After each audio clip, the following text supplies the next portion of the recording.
Rina, bagaimana kabarnya hari ini? Alhamdulillah baik Bu. Ibu sendiri gimana kabarnya? Alhamdulillah ibu juga baik. Rina ini dari kelas 11 IPA 2 ya? Iya Bu, betul. Oke. Sebelum istirahat ini pelajarannya siapa? Kebetulan tadi ada pelajarannya Pak Adi Bu, matematika. Oh, matematika.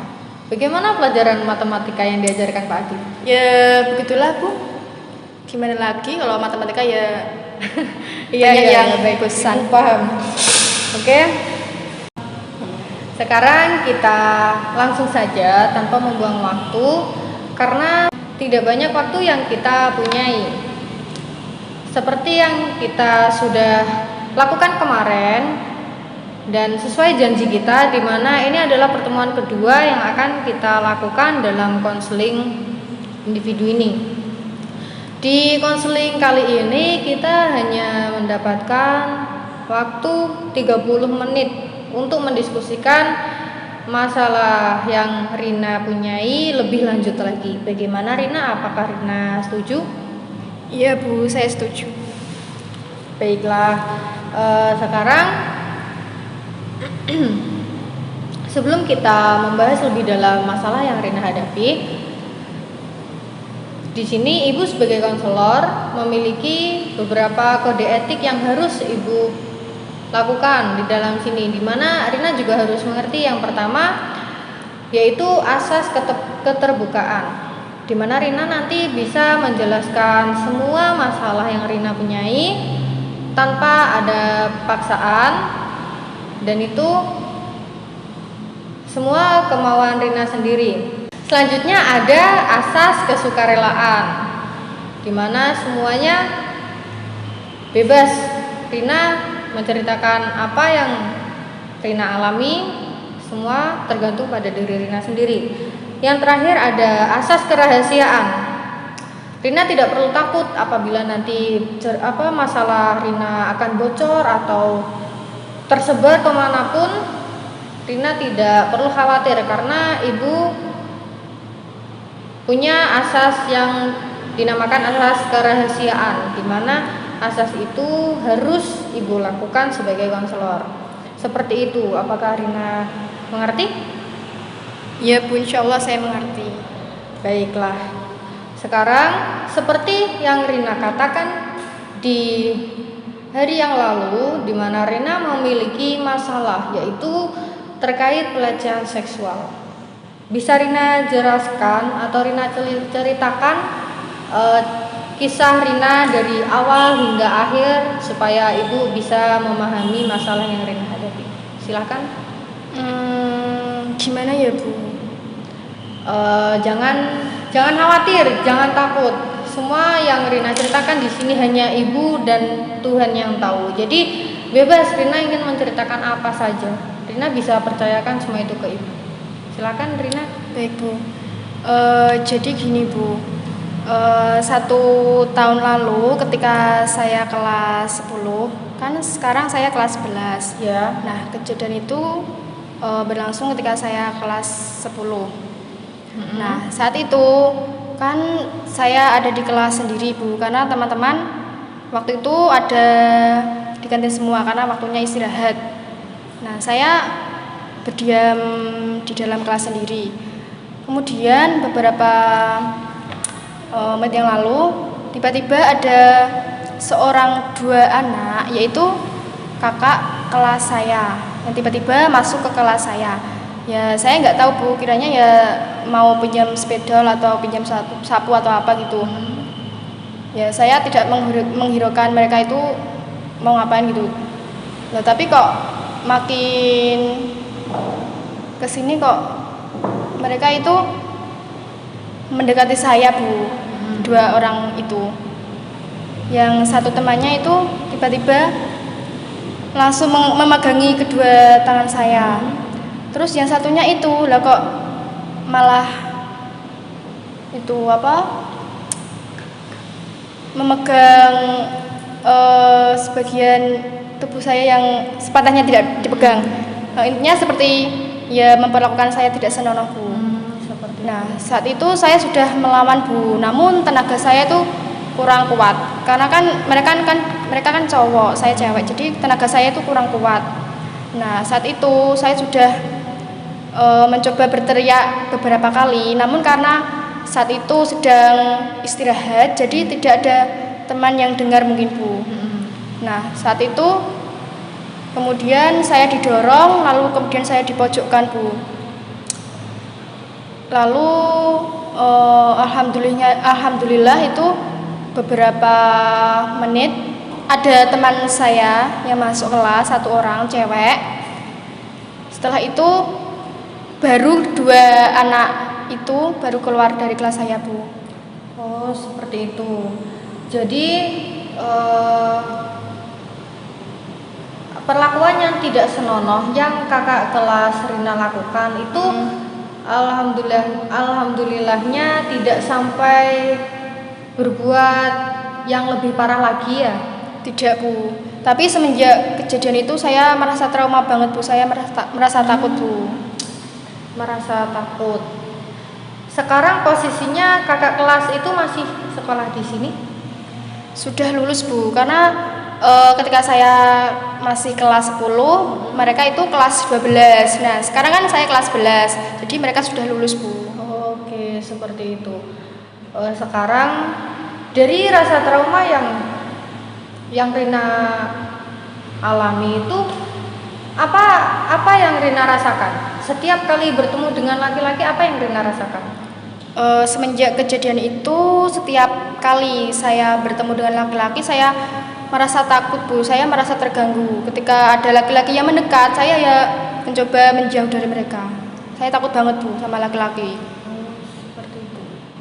Oke, langsung saja kita masuk pada teknik yang akan kita lakukan demi mengurangi rasa trauma yang Rina miliki.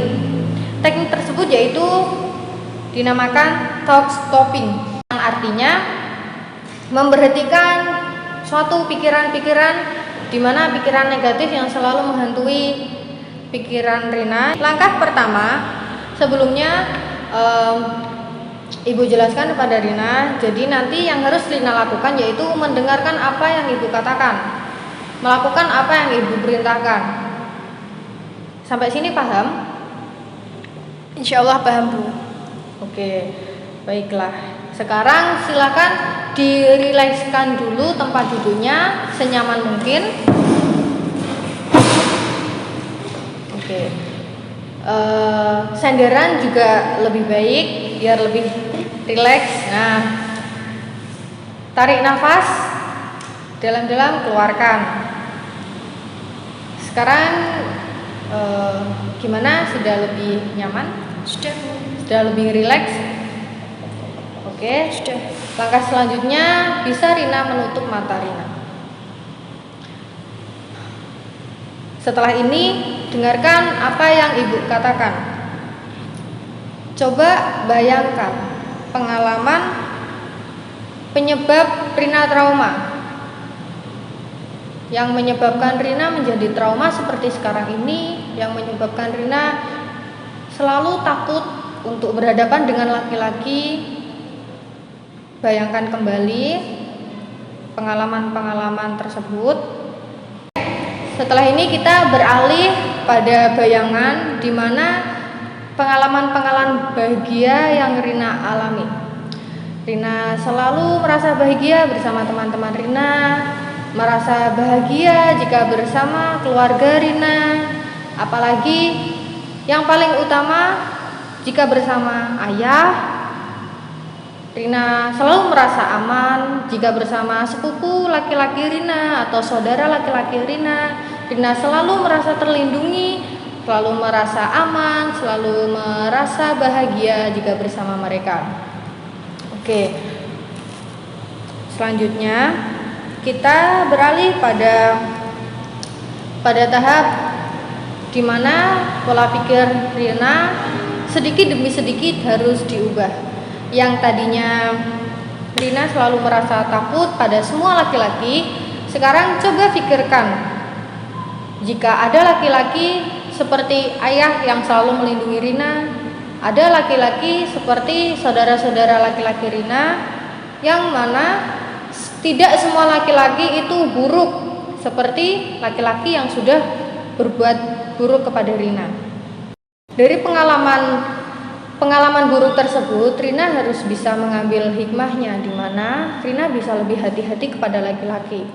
Tidak harus menutup diri, Rina juga bisa berbicara, bisa berbincang, sampai akhirnya mendapatkan teman laki-laki di sekolah maupun di rumah.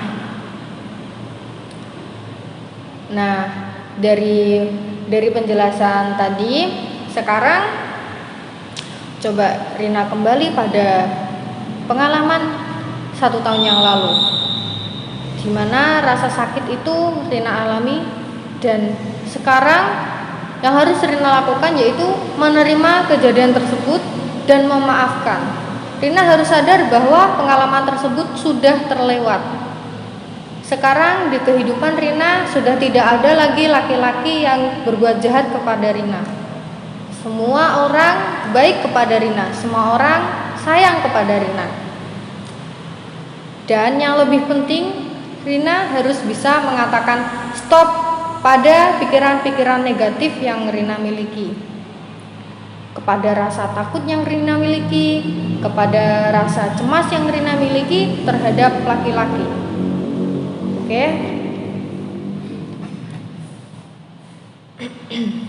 Sekarang bisa Rina membuka mata. Oke. Dari yang kegiatan yang sudah kita lakukan tadi, apa yang Rina rasakan sekarang? Yang saya rasakan, alhamdulillah sedikit ada rasa lega Bu daripada yang sebelumnya yang saya rasakan. Oke. Alhamdulillah jika seperti itu. Lalu setelah ini kira-kira apa yang akan Rina lakukan untuk mengurangi rasa trauma yang Rina miliki? Saya akan berusaha sebisa saya untuk mencoba membuka diri saya dengan laki-laki Bu, agar tidak takut lagi dan tidak trauma lagi. Oke, Ibu bangga dengan Rina karena Rina punya usaha yang kuat biar rasa trauma itu bisa hilang. Oke, waktu menunjukkan pukul 10.30, yang mana artinya waktu kita diskusi sudah habis. Jadi Ibu harap setelah ini Rina bisa menjalani aktivitas seperti biasa tanpa gangguan. Di samping itu juga Rina bisa lebih mudah untuk berinteraksi kepada laki-laki, hilang juga rasa takutnya, sampai akhirnya trauma itu benar-benar hilang dari Rina. Seperti itu. Ibu kira Rina bisa kembali ke kelas karena diskusi kita sudah selesai. Baik Bu, sebelumnya saya juga berterima kasih kepada Ibu karena telah meluangkan waktunya kepada saya dan sudah membantu saya untuk menyelesaikan apa yang saya hadapi, yaitu masalah tersebut. Baik, sama-sama Rina. Oke, kalau begitu saya izin pamit ke kelas dulu ya Bu. Ya, silahkan. Terima kasih Bu, saya pamit dulu. Ya, Assalamualaikum. Waalaikumsalam.